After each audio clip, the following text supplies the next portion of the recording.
Hello, good afternoon, ladies and gentlemen, esteemed guests.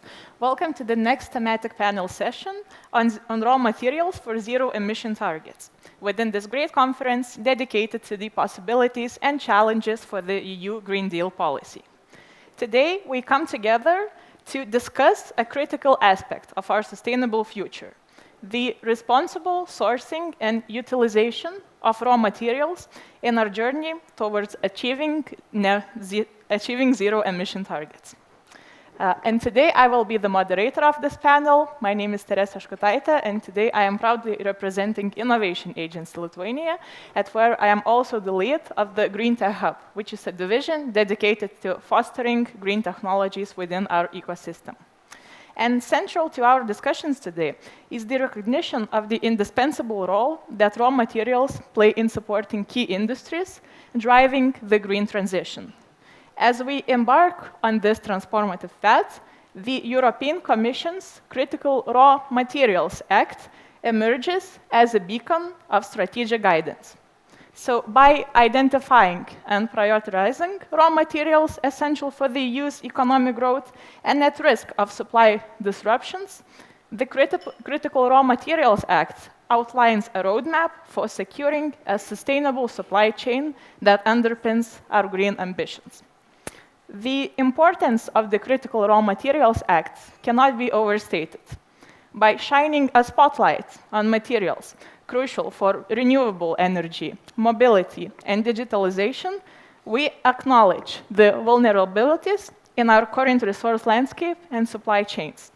Through targeted policies and initiatives, we aim to mitigate these challenges, foster innovation in resource efficiency, and promote the development of alternative materials and technologies that reduce our environmental footprint.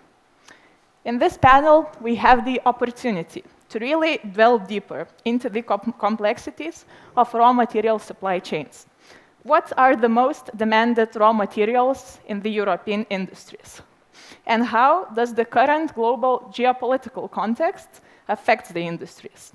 Moreover, what role can the European Union play to ensure safe and sustainable access to various raw materials?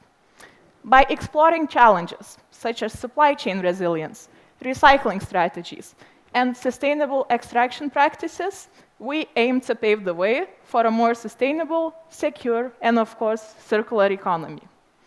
And most importantly, our collective commitment to collaboration, innovation, and sustainability will drive us forward towards a future where zero-emission targets are not just aspirations or distant goals, but actually achievable milestones. I look forward to the exchange of ideas, practices, insights, and solutions that we will share together in the next upcoming hours, and that will propel us closer to our shared vision of our greener, more prosperous tomorrow. I would like to thank everyone for joining us here in this conversation, and then I will shortly present the overall outline on the panel discussion. So we will begin by two insightful presentations. We will then proceed to a short coffee break to exchange the ideas within the coffee area, and we will come together once again after the break for the panel discussion. So for the first presentation, I would like to give a very warm welcome to Mr. Kalin Marinov, who is the Head of International Affairs and Strategic Development at GBS Holding. So, Mr. Kalin, the stage is yours. Please be ready.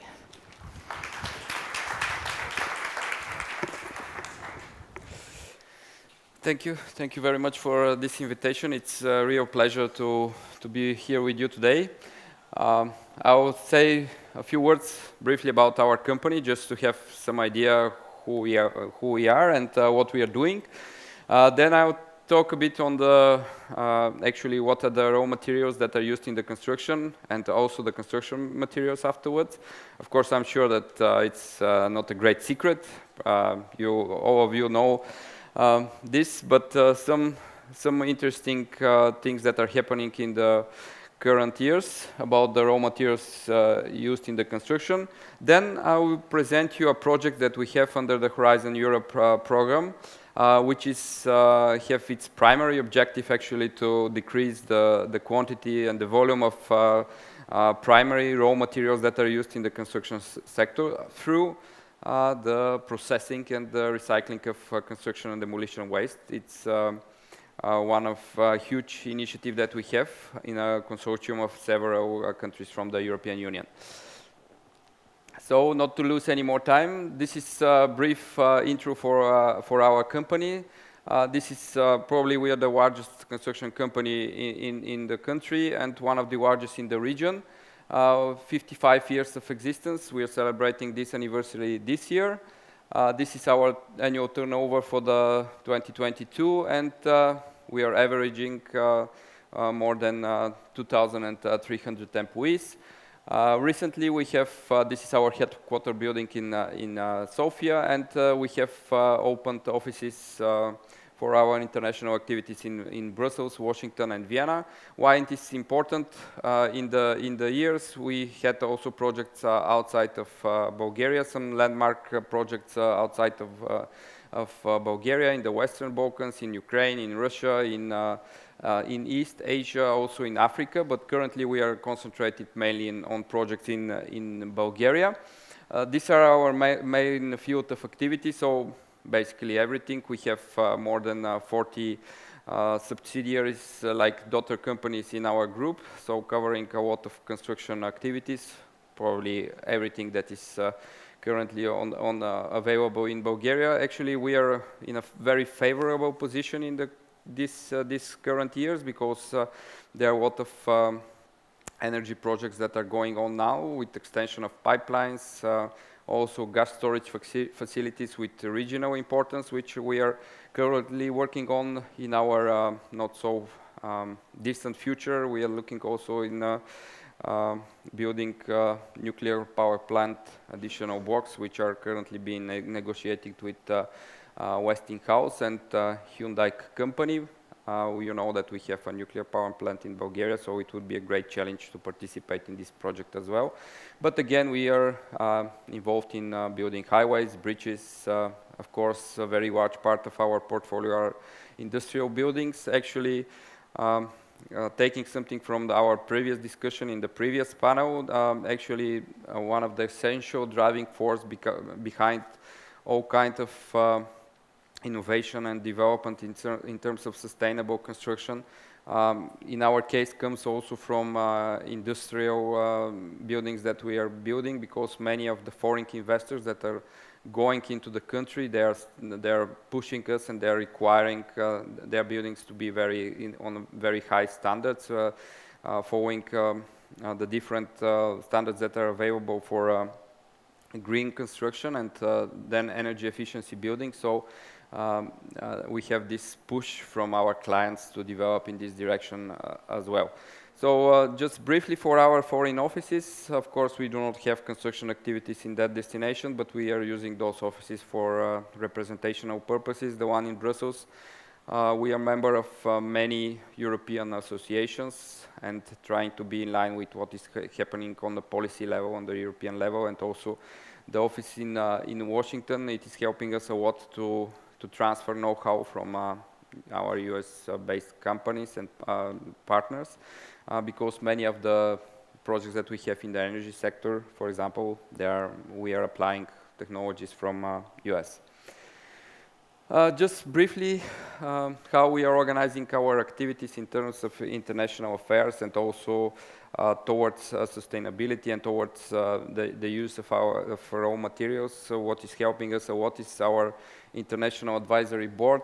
You see the members. We have the former commissioner, Günther Verheugen, as chairperson of this advisory board. So we have regular meetings with these folks and really discussing what is on the European agenda and on the global agenda in terms of sustainability, in terms of development in our sector, and also on the political level in general.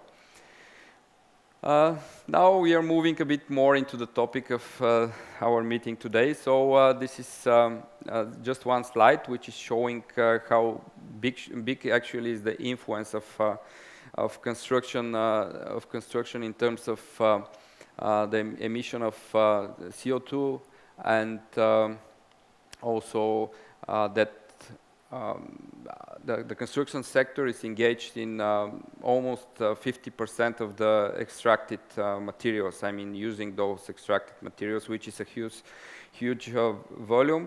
Of course, I would like to mention something. Usually, when we are talking about the construction and the CO2 emissions, being part of a construction company, I should say that actually large part of the emissions is not generated by the construction work, but actually on the stages before that, which mean transportation of the construction materials, also how the raw materials that are embedded in the construction materials are actually processed. So it's the industry which is producing construction materials that is also generating a high volume of CO2 emissions.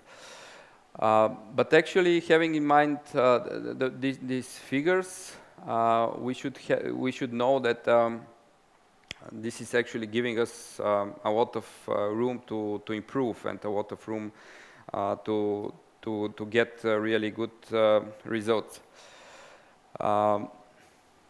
So I'm moving to the next slide, which is about just showing briefly which are the main raw materials that are used in the construction sector. And I would like, probably I'll surprise you, or at least this is my intention to surprise you, which is one of the raw materials that is mostly used in the construction. And we are not thinking that it is actually in danger not to be there anymore in a few decades. Can somebody guess which is this raw material, which is applied very much into the construction of all kind of buildings, but at the same time it's everywhere, but at the same time it's because of the great volumes that it is used, it's actually gradually disappearing, and it has also, the excavation of this material is also having a great impact on the environment, on the biodiversity.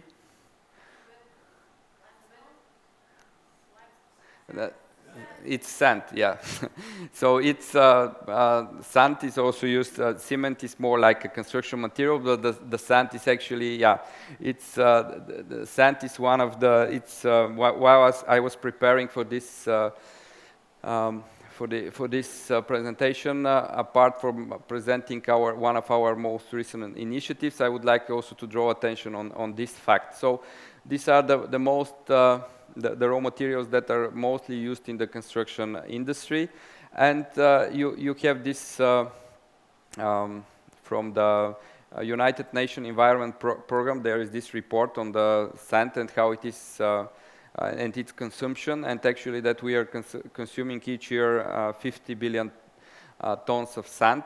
And just to open one bracket, we cannot use the sand from the deserts for the construction purposes, so this one is not available for our industry. We are only going for the sand which is close to the rivers, which is in the mountains in some cases, and it takes a lot of years, hundreds of years to have sand, and we are using it really on very large quantities in the recent years. So we have sand embedded in almost all of the construction materials, of course, excluding plastic and aluminum, steel, but also having in mind the raw material sand, which is at some point could become even a critical one in terms of the regulation and all kind of legal frameworks that we have.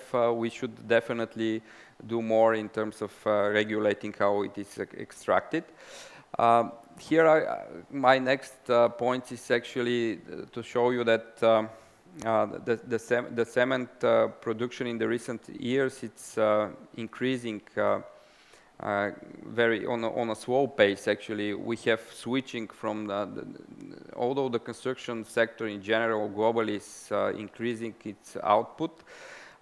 In the recent years, it's switching from different parts of the world from one part of the world to another. For example, we are expecting a lot of growth in terms of construction output in Africa, also in some parts of East Asia. So this is in the future, and but on general terms, the construction output will continue to grow, which means also that if we are not taking any measures on, and I will show you what could be those measures in terms of decreasing the volumes of raw materials that we are using, will be in danger. We will have also, you know, probably that we have this major housing crisis around Europe. Many countries, Germany, UK, also Netherlands, they are experiencing these shortages of housing. So a lot of construction of residential buildings is expected in the coming years. Having said all this, I will show you an initiative that we have at our company. It's a project that is funded by the Horizon Europe program, which is concentrated on decreasing the usage of sand and some other raw materials. It is actually a project which is dedicated to the processing of construction and demolition waste. And actually we will substitute the usage of raw materials with that materials that are produced after the recycling process. This is a brief intro for our project in the next few slides. In a minute, I want also a short video, which will show you more, but just briefly, we have 10 partners within the project. From 4 EU member states, we have also a partner, it's a municipality from Serbia, because the idea is that we are going to it's like building mobile plant for processing of construction and demolition waste with several components. We have, of course, one component which is actually the cone crusher, which is the main part of it, which is crushing the construction materials and demolition waste into very sophisticated aggregates. And but this is actually the end part of the whole process. We have also some other systems like washing, drying, which is processing the materials, and thus preventing also not only decreasing the quantities of raw materials that are used, but we are also aiming of tackling really a great issue that we have in Bulgaria, which is the illegal landfilling of construction materials everywhere, actually, in the nature that we have. These are our partners. You will hear a bit more about them in the video. If you can play the video now, it would be great.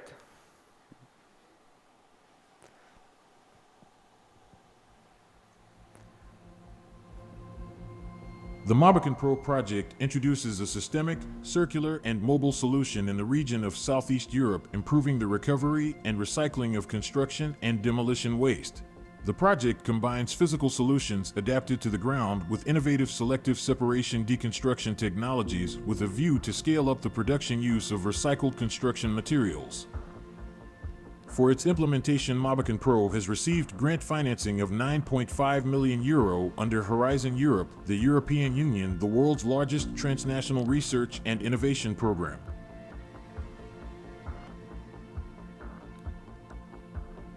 A cornerstone of the project is the deployment of a mobile pilot plant for production of high-quality recycled construction materials and products.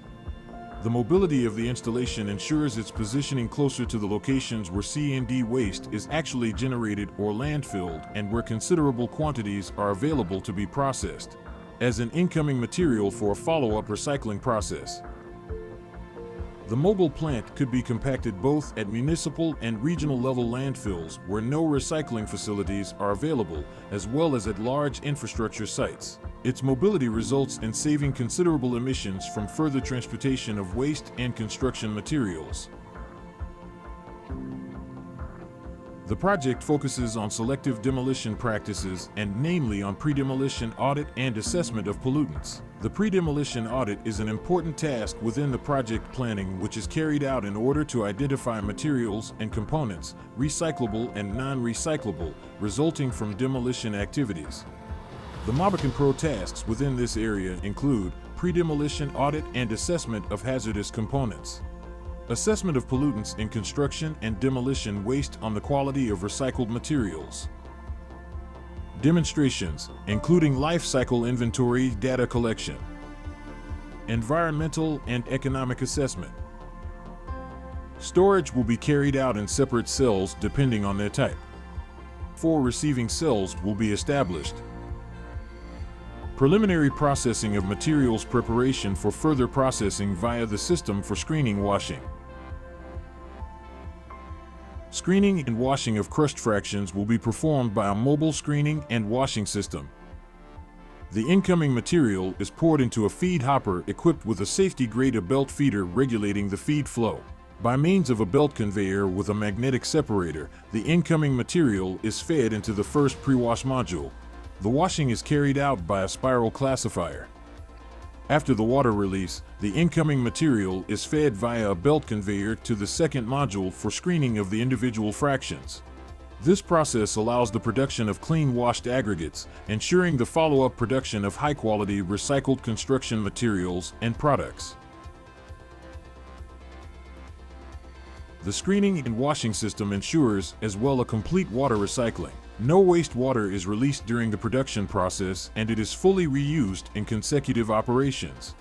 The washed fractions are loaded into receiving hoppers equipped with dosing belts. A collection belt beneath the hoppers gathers the material from both hoppers, positions them into a drum dryer for drying. The dried fractions are fed into an intermediate hopper with a dosing belt taking the material into a cone crusher with a power pulse generator. The milled fractions are sieved through a vibrating screen.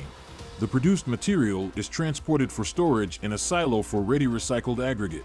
Mobican Pro envisages the prototyping demonstration of a conical crusher with a power pulse generator. The generator is connected to the lower crushing cone by a gear driven by an electric motor. An upper crushing cone is mounted coaxially to the lower crushing cone, on which counterweights are located. The upper crushing cone, the counterweights are connected to the base by means of a column, a spring and nut. A working space is formed between the lower crushing cone and the upper crushing cone, to which a conical hole is made coaxially vertically. The innovative equipment mobile technical solutions will be demonstrated in different environments at local regional level in order to prove the sustainability, viability, replicability of the systemic concept at a large scale. With Mobican Pro, we strive to accelerate the transition to a high-grade construction demolition waste recycling to offer to the market first-class construction materials products from recycled content. We direct our efforts to contribute to a key strategic sector, which many consider with the highest decarbonization circularity potential. Join our territorial circular center, support our cause. Yeah, so this is our project. The idea is that being mobile, we will be able to move, although at this images it's not looking very mobile, but at the end it's going to be mobile. And the idea is that it will be able to be installed in every depot for construction waste everywhere in the country, and not only in the country. We have also in the project that this mobile installation will be set up also in Serbia, in the municipality of Pirot. Just briefly, some technical information about the whole project. Actually, the idea is, and our expectation is, of course, depending on the waste and the construction materials that we are processing, is that we'll be able to recover around 90% of everything that is entering into the installation, and then this 90% will be recovered into the construction process as recycled materials, which is very important. We can actually use those materials directly into the concrete, substituting the sand, and even at some point we are imagining that, and we have some tests also from our partners from France and Denmark from the university. Of course, we have also the University of Architecture here from Bulgaria as a partner. The tests are showing that at some point we will be able to use also some part of the recycled materials in the production of cement, so directly into the construction materials as well. It's a whole new business model that we are actually going to develop in the country, because another thing that is missing in Bulgaria is actually the selective demolition and at the different demolition sites. It's an issue actually not only in Bulgaria having this project. We are encountering that this is an issue also in other countries, which means the selective demolition is based usually on a very on very detailed pre-demolition audit, which means that you should know what kind of materials are embedded in the building that you are that would be demolished, and how it could be used. So based on the kind of demolition waste that is entering the system, we are expecting that around 90% will be recovered in like recycled construction materials. Another thing is that we are making also some calculation on the emissions that we will save, hopefully. It's also our scenarios, different scenarios shows that those would be more than 30%, because on the one hand, we will substitute, of course, the raw materials and the extraction of those materials, which is generating emissions. But also, being mobile, we are counting that also moving closer to those demolition sites will save emissions from the transportation, which is happening every day. So this is more or less some general information about the project. On one of the previous slides you saw the name. There is a website.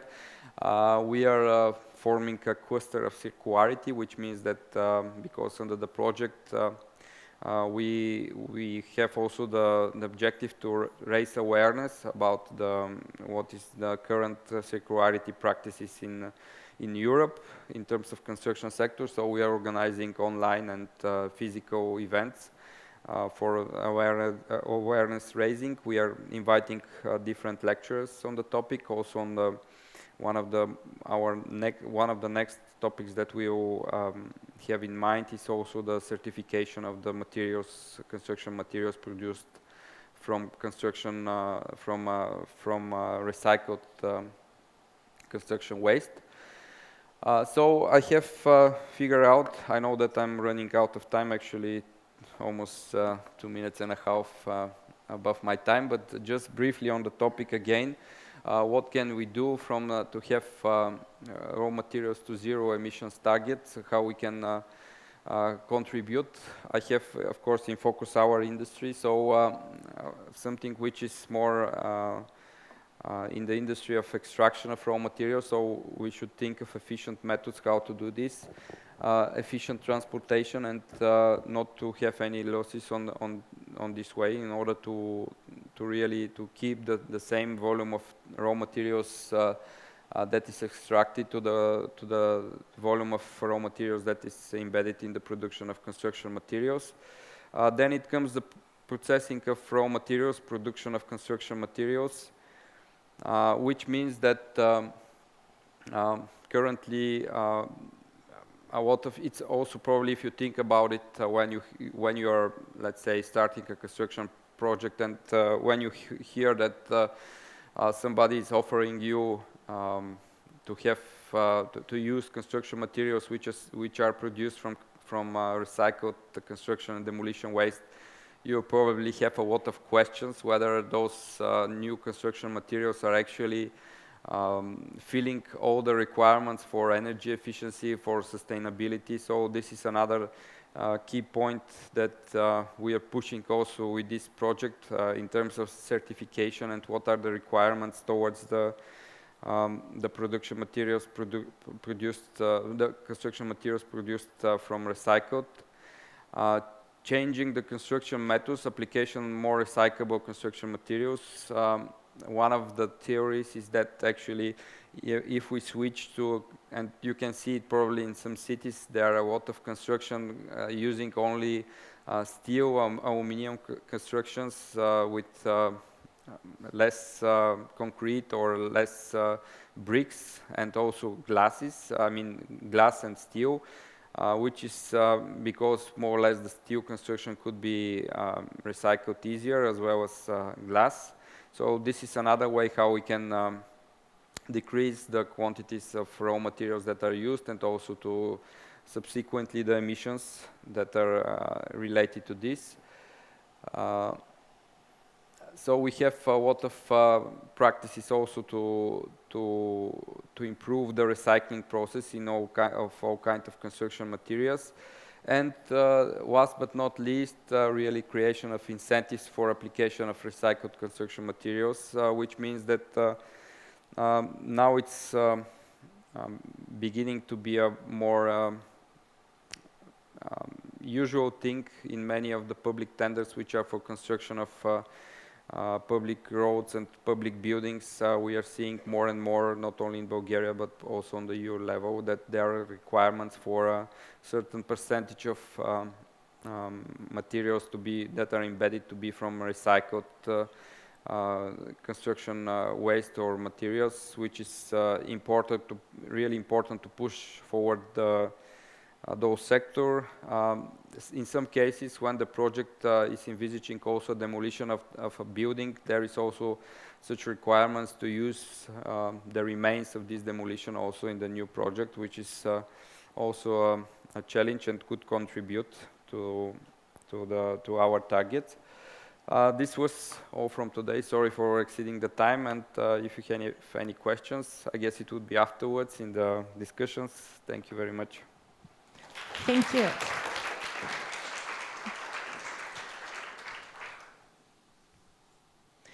Thank you very much, Mr. Kalin. What I find very inspiring personally, it's actually the thought that Mr. Magnar has stated in the earlier panel, that 20 or maybe 30 years ago, the whole debate about circularity, the European Green Deal, and the possible outcomes of that was generated within activists, NGOs, and industry leaders were seen as an opposing counsel. And I think examples like this, really prove that today the leaders of the industry within various European countries are really the ones pushing forward the agenda of the European Green Deal, because the companies themselves find it beneficiary to invest in those projects that could really accumulate the long-term growth. So even though, as it was presented, these kinds of projects are expensive and require huge amounts of investments, but in the long term, I have no doubt that it would contribute to the whole competitiveness of the businesses. So thank you once again very much, and we will proceed with the panel, and we will move forward with the second presentation, which will be a joint presentation, and the representatives will share their unique experience of a collaborative project and the challenges and insights for the future works. So if you are ready, I am very much delighted to welcome to the stage Mr. Espen Lee and Mrs. Karim Rabis. Miss, I'm sorry, please. Thank you so much. Thank you, everyone, and thank you to the previous speaker, Mr. Karim, for introducing us to the topic of raw materials in the construction industry, because this is exactly what we're going to be discussing as well.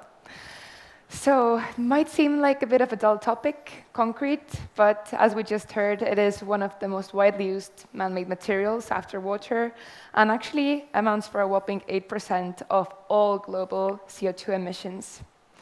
Now, us at UpCatalyst, I'm Kim. And I am Espen from Thematic.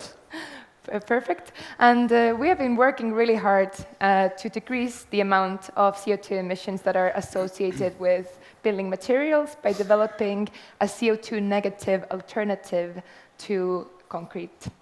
And today we were going to be talking to you a bit more about our collaboration together through two very wonderful projects that were supported by Norway grants, what we found out in those projects and what positive insights we gained.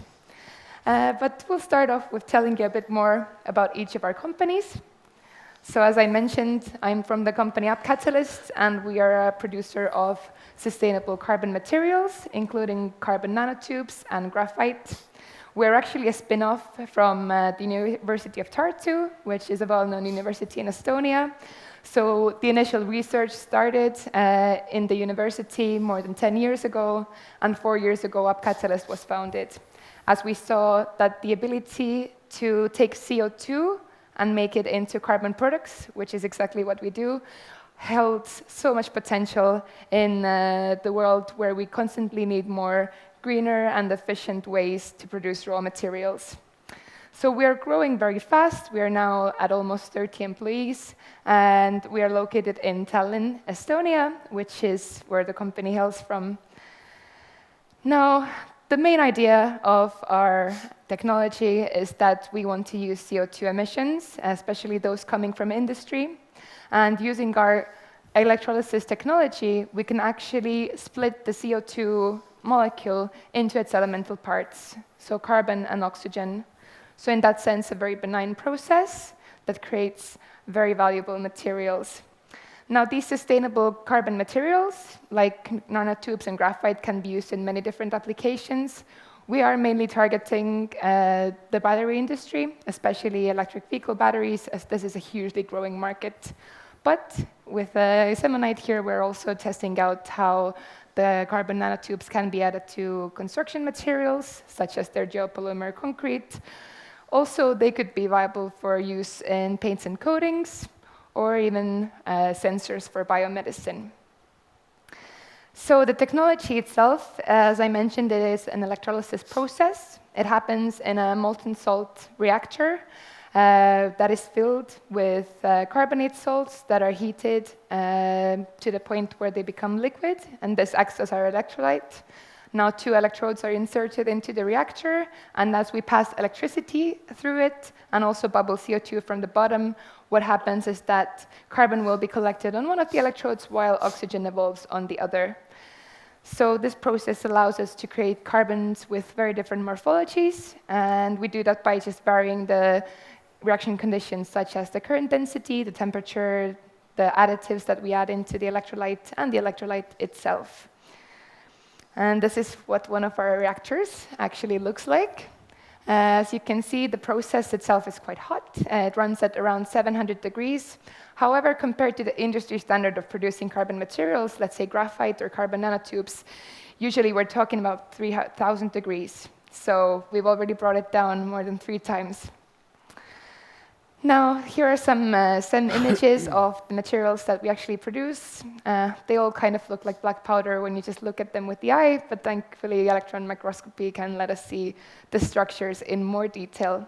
So the multi-walled carbon nanotubes, as I mentioned, are mainly used in the battery industry, where they go as a conductive additive. However, in the construction industry, they can be a strengthening additive for cement. And graphite also very widely used material in batteries. In fact, one electric vehicle battery contains about 66 kilograms of graphite. And this is also a critical raw material that we are running out of, and that has very low supply chain security. So it's very important to be able to produce this with a sustainable process in Europe.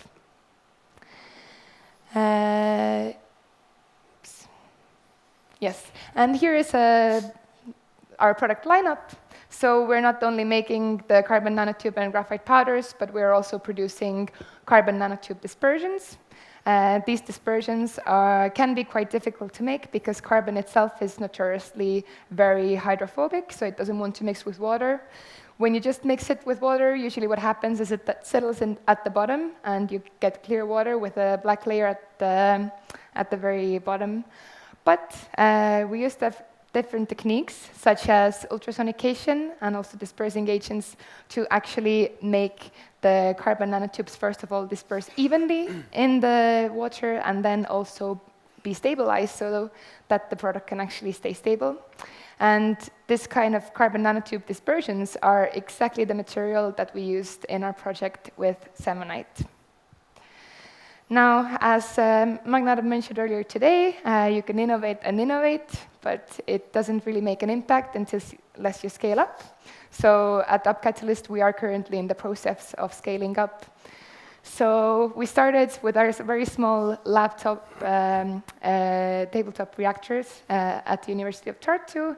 And now, during the past few years, we have completed our first Gen 1 reactor, which produces in kilogram scale.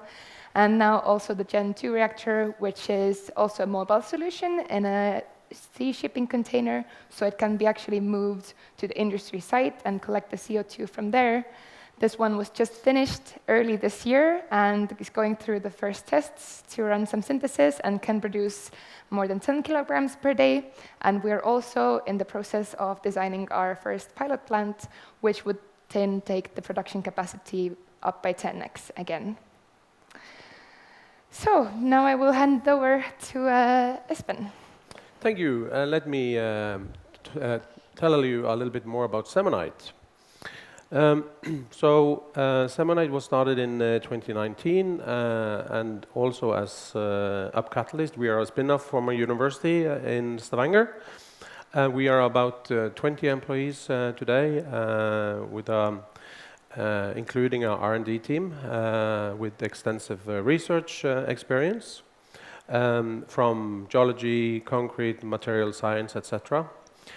We have quite a good lab to do testing on the binder material that we are developing.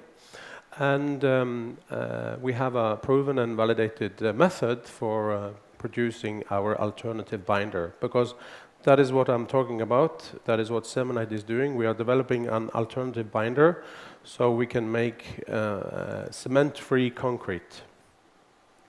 So Semonite, we are a green tech Norwegian company, and we develop a new alternative binder material, and it's based on upcycling of industry waste materials, such as mine tailings. So we turn waste into a resource, and and by doing that, we reduce carbon emissions. And we want to accelerate the world's transition of sustainable building materials. So the big driver for doing, to work with an alternative binder material is that the existing technology has a big problem. It emits way too much CO2. Kim mentioned 8% of the world's global CO2 emission comes from cement production. So the big driver is to do something about that, and we can achieve that. We cannot get rid of 100% of the CO2 emissions, but we can do a lot.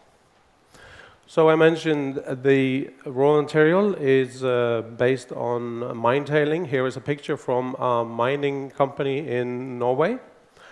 Titania is the name of the company. So it looks like a water dam, but it's actually a mine tailings dam.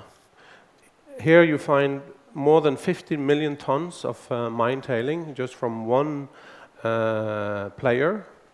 And the annual cement consumption in Norway is 2 million tons.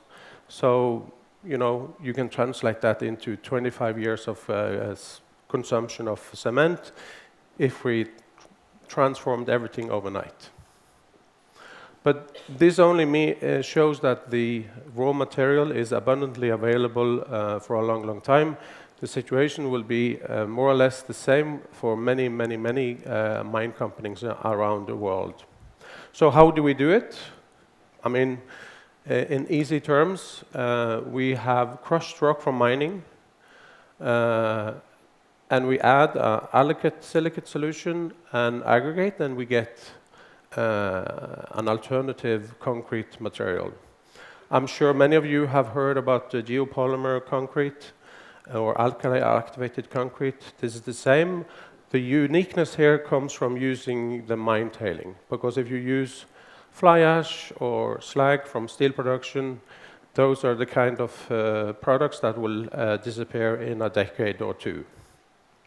So what can we achieve? We can achieve 80% CO2 reduction compared to the industry standard, which is a significant CO2 reduction.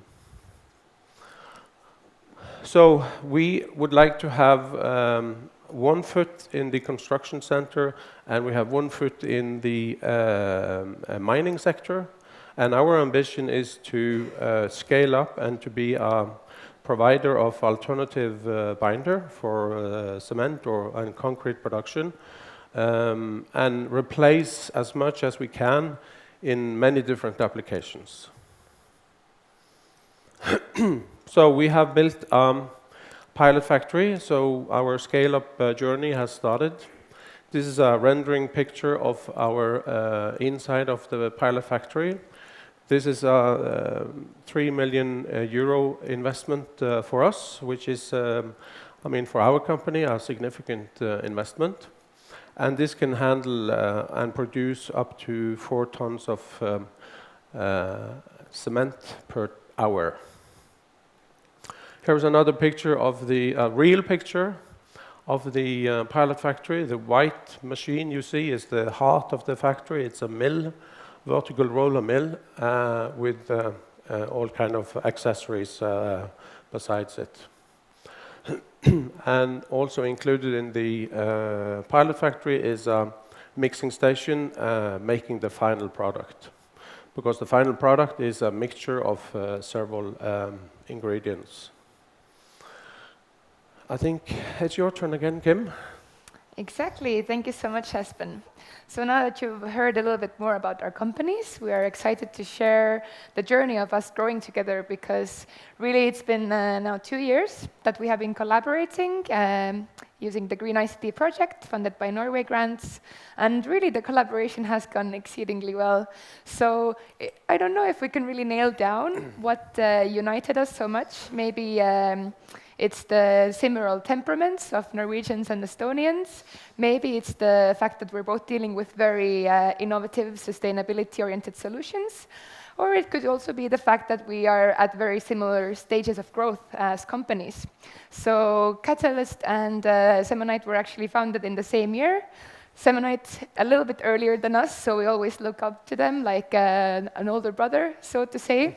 So definitely our journey throughout navigating the different startup stages and funding rounds and so on has been just following very closely on each other's footsteps. So currently, both UpCatalyst and Semonite are in the seed stage. So we closed our seed round in the end of October last year, and I think you did it earlier in 2023. 2022. 2022, Yes, okay. so July 2022. Yes. Yeah. So, and if you look at the timeline of how UpCatalyst has grown since the founding, then basically, as I mentioned, in 2019, we started with our small lab-scale tabletop reactors. We were running some first material tests. Then 2020 is missing because we all know what happened. It was COVID, so everything shut down for a bit of while. But then 2021, we got back on track. We secured our first large LOI with Ravago, which is a distributor for paints and coatings. And then it really got going in 2022 when we got our first funding round, our pre-seed round, of 680,000 euros. And actually, why we needed that money was because in the same year, we also got our first larger EU-funded project. Now, this project was funded by EIT Raw Materials, and it focused on the construction of the container-size reactor that I mentioned that can then be transported to industry sites to get CO2 from there. This was a large collaboration with also many partners across Europe. And as I mentioned earlier this year, this container reactor was finally completed. And also you can now finally view it in our lab facilities if you come to visit. It's located in the yard. We also have gained several other grants, both from EIT Manufacturing and from the Estonia Enterprise. And currently, we have closed our seed round of 4 million, and this goes towards designing and building this Generation 3 reactor, which will again be much larger in size and able to produce almost 100 100 kilograms per day. And we are continuously developing all of the, so to say, side steps to our processes. So our main process is the synthesis of the carbon materials from CO2. However, there is some processing involved, so afterwards the CO2 comes out of the reactor. It is mixed with the electrolytes, so it needs to be pressed down through a sieve to remove most of the electrolyte, then circle it back into the reactor. A little part still remains. This one is washed off with a very well-known industrial process, so acid washing. And in that case, we get some waste solution that is then treated again so that the carbonates or the original electrolyte can be regenerated and again put back into the reactor. So we're following circular practices in our whole process as much as possible. So a lot of these grants have also gone to support the development of those processes. And I think the future is looking bright, and we're definitely looking forward to also getting much closer to opening our pilot factory, as Thematic is very, very close to doing. Yeah, so our timeline looks like this. We were founded in 2019, as mentioned, and we received a grant from Enova in 2022. Also at the same time as we got the we did the emission to and got big investors on our team.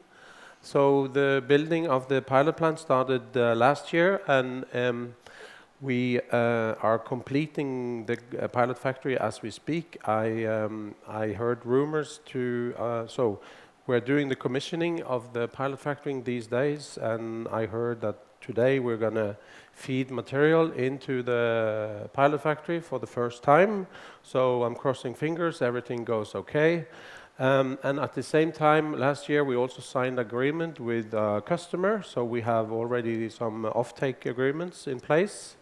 And we also have been recognized with an innovation award given by a local organization.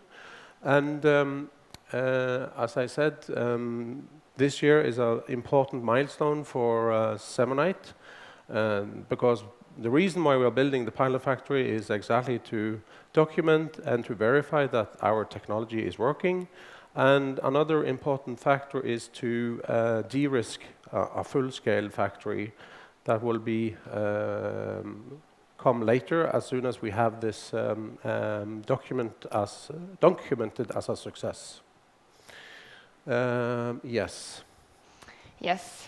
Now, Espen, would you also like to tell us a little bit more how our projects together with Green ICT got started? So I wasn't present for this story, so I'll leave it to Espen to tell. Exactly, and this is kind of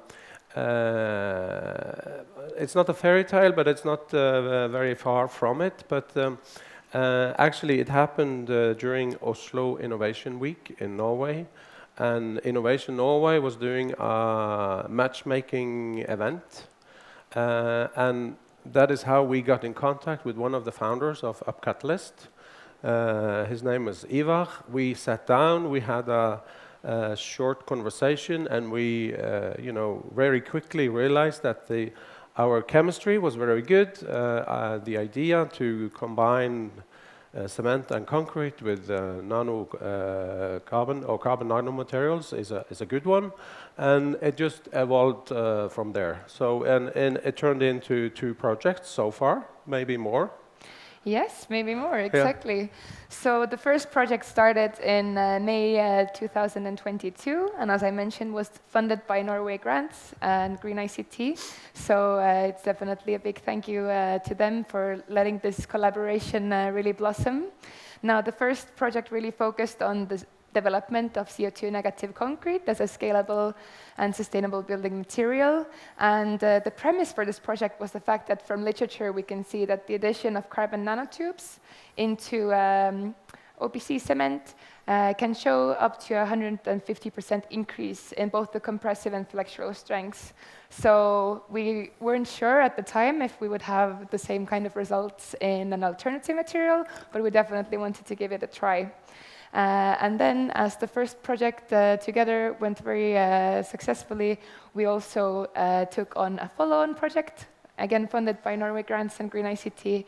And this time, we were now expanding our horizons and not only looking at the strength improvements that the CNTs can create in the concrete, but also other factors that they could improve, such as durability, especially in the cold weather of Scandinavia, and also the water permeability.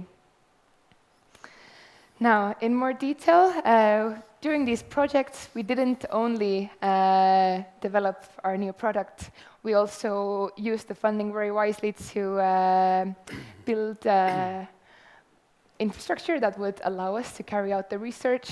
So actually, from Apkatseles side, both the first kilogram-sized oven and also a dispersing device that allows us to make the carbon nanotube dispersions that are notoriously difficult to make were funded by this small project. And this is what we did from our side. We synthesized our carbon nanotubes, carried out a lot of the R&D with the dispersions, testing out different concentrations, different dispersing agents, different sonication parameters, and so on, until we reached a good recipe, and then we would send over these carbon nanotube dispersions to SafeRock, or now Thematic, where they tested them in their geopolymer concrete. So last year I had the pleasure of going over to visit, and I also saw how the process works. Basically, there's a mixer, all the component parts go into it. When the water, or in this case alkali activator, is added, then we also add the carbon nanotube dispersion, and then the mixture can be cast. Then it has to stay in very specific conditions, certain humidity for some time before it can be tested. Then initially we did it for compressive strength.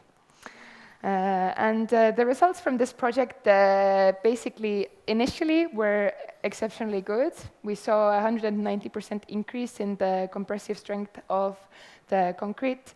However, one of the things that we did encounter was the fact that both of our recipes for the dispersion and also for the geopolymer were constantly changing. And I would definitely like to commend Thematic here, because they managed to up the compressive strength of their recipe without the carbon nanotubes, already to a standard that is much above the industry standard of original Portland cement. So in that sense, the increases that our carbon nanotubes provided became less significant. However, we didn't want to stop this collaboration, and we definitely saw that there might be some other different qualities that we could improve that could also be very useful for Thematic. So during the second project, again, we used the funding to develop some hardware. This time it was a grinding device for the carbon nanotubes, as when they come out of the reactor, they can be in quite large chunks.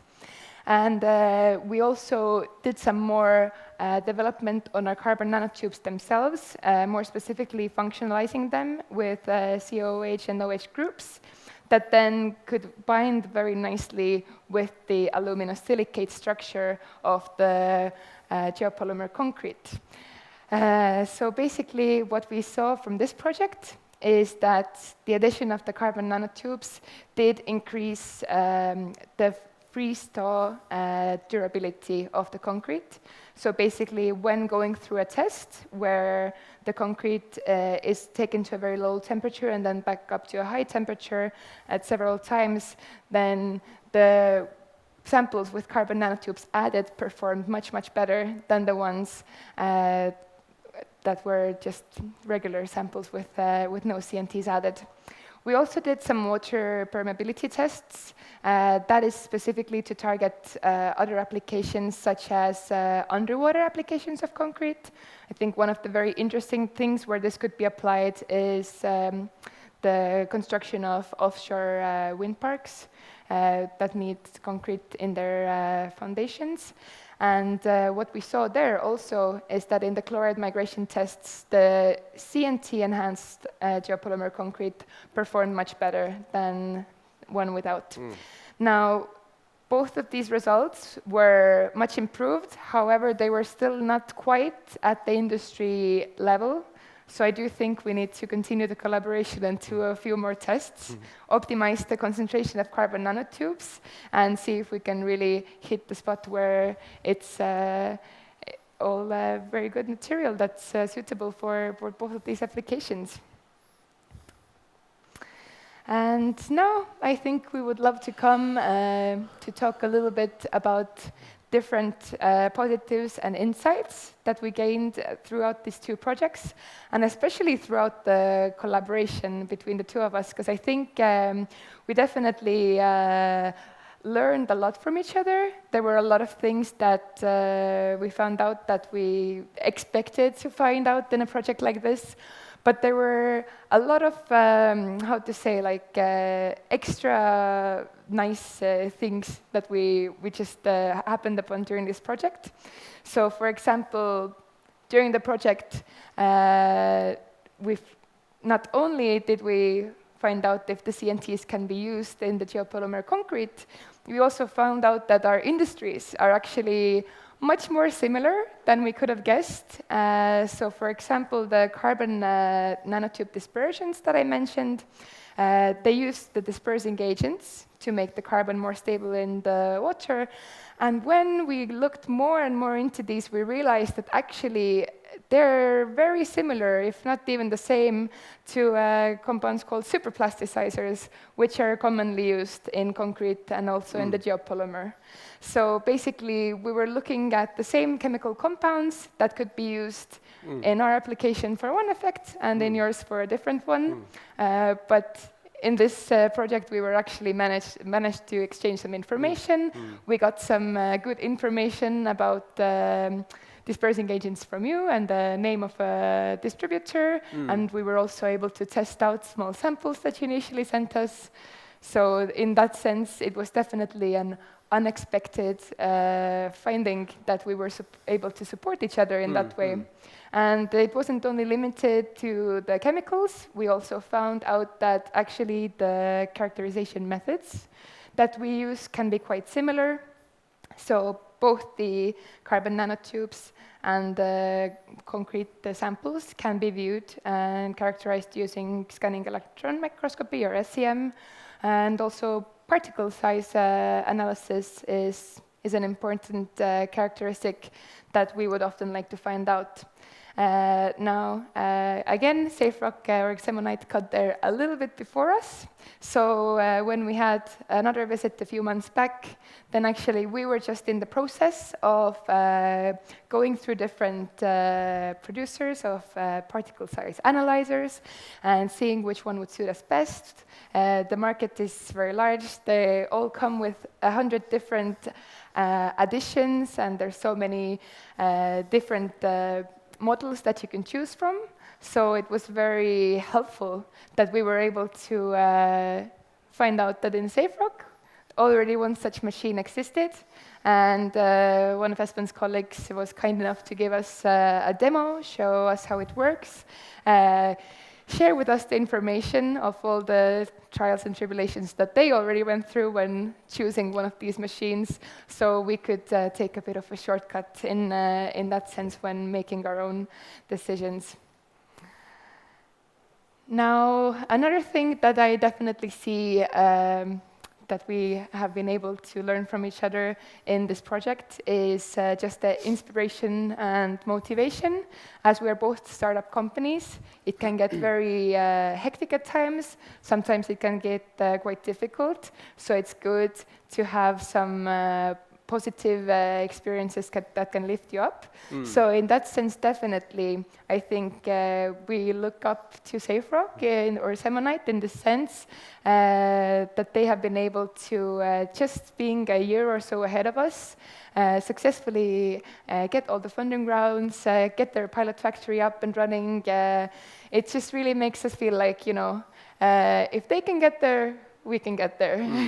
And it's also good to have another partner to discuss, our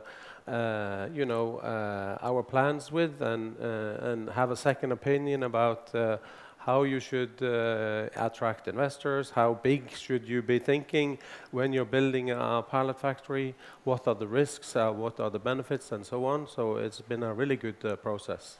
Exactly. And then I think from Semonite's side, one of the things that you said that you learned from us was maybe regarding the team, so the way that it was built up. Exactly, and I think we have a lot to learn from each other when we are planning and hiring people and looking at the UpCatalyst, what they have done and how they are building up the team and growing. It's a huge learning experience from us. Exactly. Now, one other very fun, positive insight that we happened upon was the fact that during this process of working together, we learned much more about each other's companies than just the small limits of the project that we were working on. We also learned of each other's other endeavors. So, for example, Semonite is also working on high temperature concrete that is stable at more than 1,000 degrees and could be a really good material maybe for a furnace building.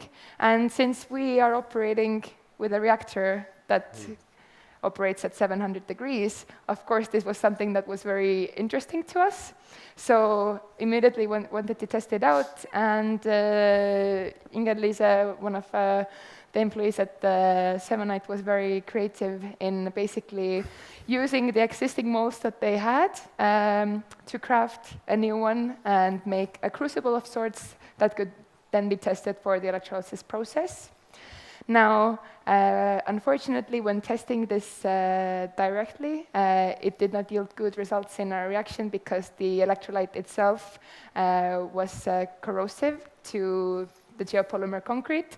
However, I still don't see this material being ruled out as basically used in other parts of our reactor, especially around it. Together we have also celebrated a lot of mutual achievements. So as part of these two projects, we have carried out 3 very well-received webinars with interesting speakers from all areas related to sustainability and the construction industry. So we have speakers from the side of legislation, speakers from the side of architecture, speakers also from the side of maybe using 3D printing to construct houses. So all of these webinars were very interesting, and we were able to really reach a lot of people, tell them about our project, and also about the potential of these ideas in this industry. And I think one of the things that we are most proud of when it comes to different outreach of this project is the fact that we were featured in the Clinker Factor, which is a podcast by the World Cement Association and one of the leading podcasts in the area. Now, a funny story with this is that when I first joined UpCatalyst 2 years ago, this same Green ICT project with Semonite was actually the first one on my table. So as I really wanted to, show myself in a very good light, I have a chemistry background, but I had no idea about anything about construction materials, about cement, so on. So I just decided, okay, when I'm cycling to work, I will start listening to this World Cement Association podcast, and then I'll find out a little bit more about what is going on in this industry. And I think it's really very hard for me still to believe that only a year after that I was featured in this very same podcast myself. So it's been wonderful doing big things that really grasp the interest of people together. Well done. And definitely, as we have stood there by each other, getting through all the challenges and difficulties, we have also been able to celebrate each other's victories. So every time that we closed our funding round or you did, we would always go back and forth and congratulate each other. So it was really good to share this emotion with Thematic as well. Twice as many reasons to celebrate.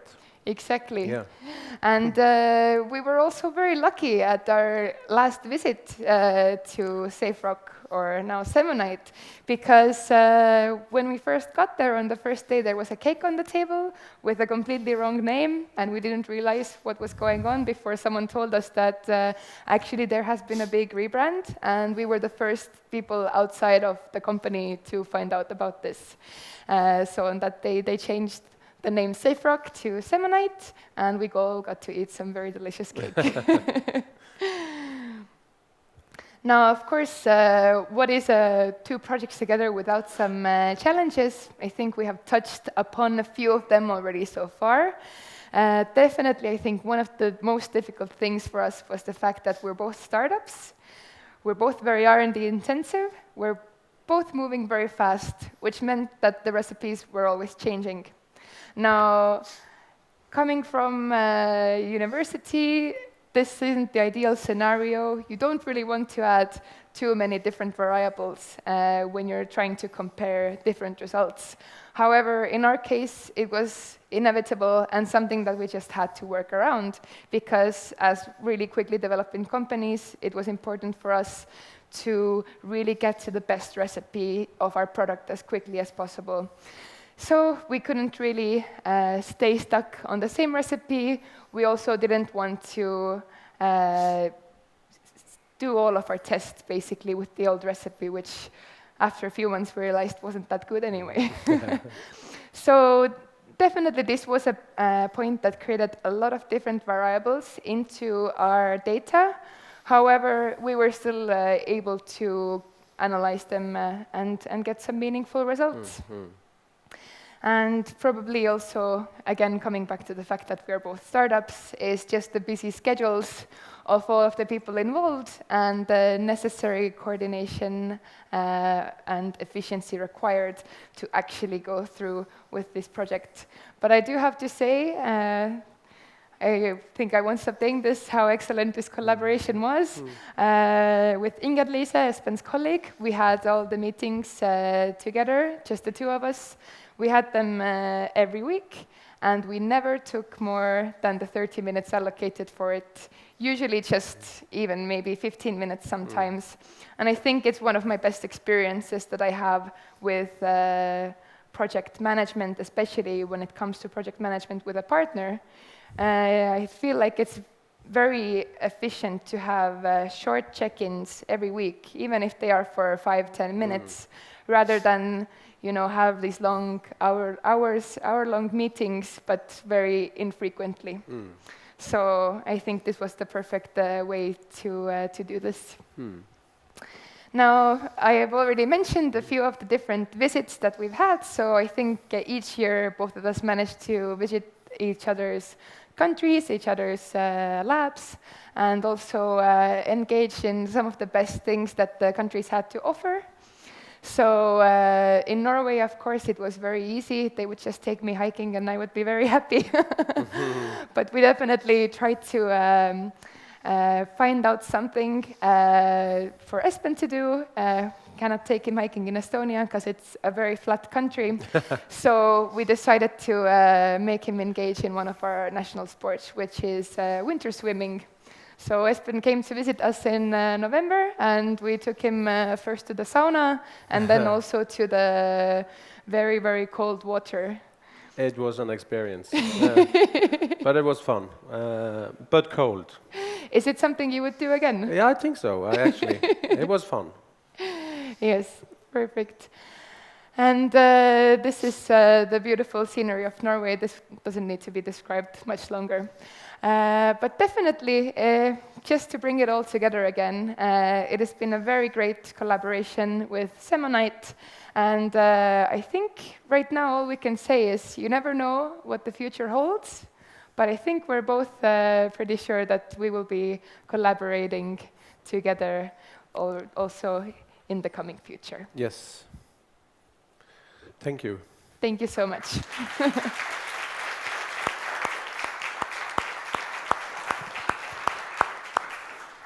Thank you very much. Please, you may take your seats because we will be taking the break and we will be moving on with the panel discussion a little bit later on. So once again, thank you. What an inspiring case and example. And I'm not sure about you, but I'm definitely putting Oslo Innovation Week on my calendar, as it seems that there are many possibilities to come.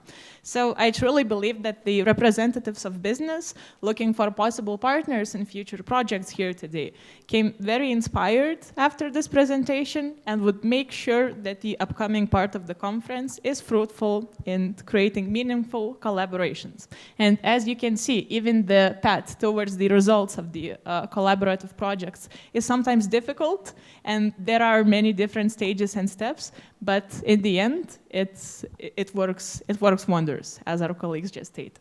So once again, thank you very much. And now I will move a little back to the logistics of the panel. So we have now heard both of the presentations, and we will now be moving to the coffee break, where you will have the ability to further discuss the contents just presented. And we come back here at this stage at 4 p.m. So that's it for now, and I will be looking forward to seeing you back in approximately 40 minutes, I believe. So thank you.